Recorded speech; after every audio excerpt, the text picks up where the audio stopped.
you ever struggle with trusting God? This is something that I've been dealing with for a couple months. Well, if I'm being honest, longer than that. But it's really come to the forefront of my thoughts in the last couple of months. And despite his faithfulness and just showing me that he is in control and answering prayers, I still find it really hard to trust him. I feel like I need to, take control and kind of drive the car, if you will.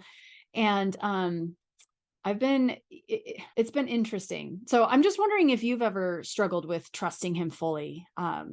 And if so, what it was. So for me, it's my business and just trusting him completely. I've said before, he's my CEO. He's the one who is in charge of everything. And as long as I pray and connect to him every day, he gives me the tasks I need to do. But I don't see how the tasks he's having me work on right now is leading me towards the goals that I have for the business and for myself. And perhaps part of it is that I'm not understanding his goals. So that's food for thought. I don't know that I've actually prayed about what his goals are. Insight number one for me today. But, I have goals as well, and I've made those known to him. And I don't see how what he's doing in my business in particular is helping me move towards those goals. And his answers to me have always been, just trust me, just trust me. There's lessons that I need to learn. There's things that I need to put in place and to trust him. And so I've really been struggling on letting go of my control and trusting him fully. And that's a really scary and vulnerable place to be. And over the last, I'd say probably 3 to 4 weeks, this has been kind of the major issue in the forefront of my mind. I've been praying a lot about it, and he's answered so many of those prayers, and yet I still struggle to trust. It's pretty sad, actually. But so he is, well, I haven't introduced myself yet. My name's Tanya Painter. I'm a naturopathic doctor. I have a program that I help women with chronic migraine who are not well controlled by medication to learn how to heal their bodies so that they no longer have to struggle with uncontrollable migraines and headaches. And he's really stepped into that business, and it's really grown me closer to him and my relationship with him. And it's been amazing. But it's also, entrepreneurship, which you may or may not be familiar with. But it's just like anything in life, right? Trusting him fully, trusting him in the finances, trusting him in the employee department, trusting him in the education department, trusting him in the client department. So just all of these areas where I need to just let go and trust. So he had me start a new Bible study. He had me in Philippians. And as I finished that up, I was praying about where I should go next. And randomly, he said, Esther.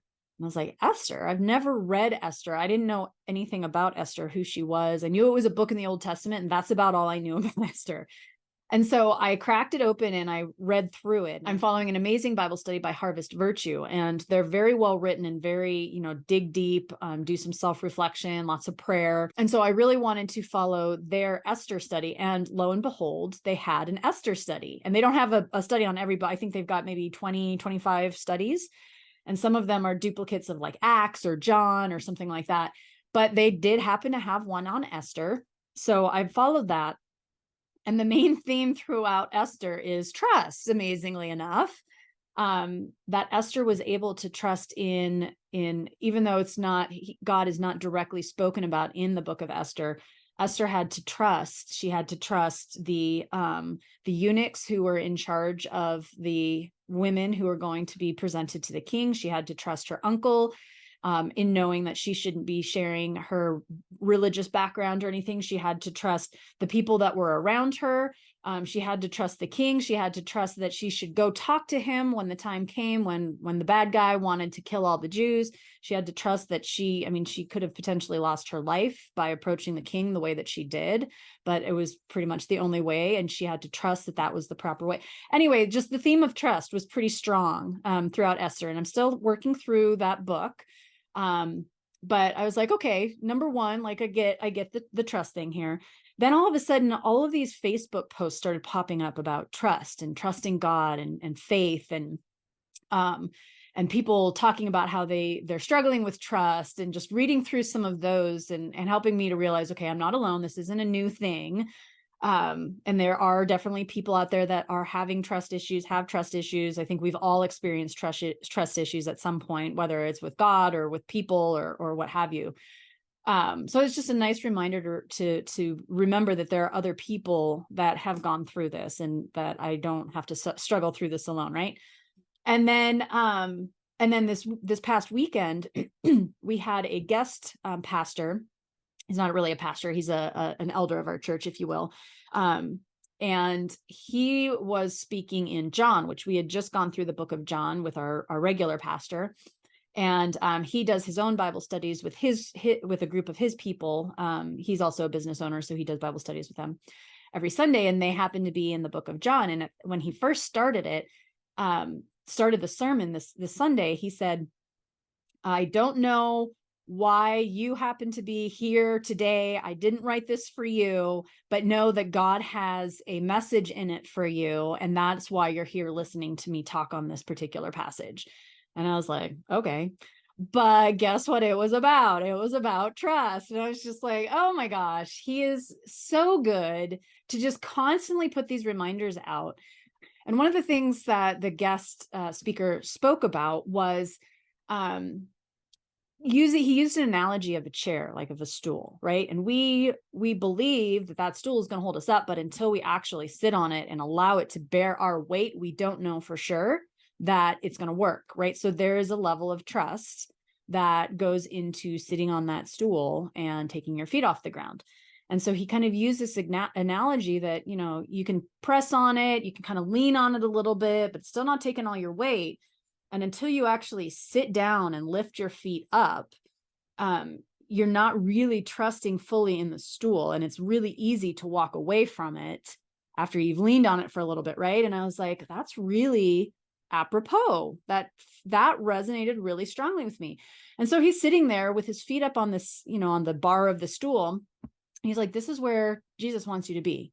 God wants you to be relying fully on him, feet off the ground. You have none of your weight is borne by you. It's all resting on him, that you are fully trusting him and you're just sitting there relaxing on the stool. All the worry and the stress and the anxiety that you're holding on to because you're trying to stay in control is just wasted effort when you can just rest and be and let God take care of it.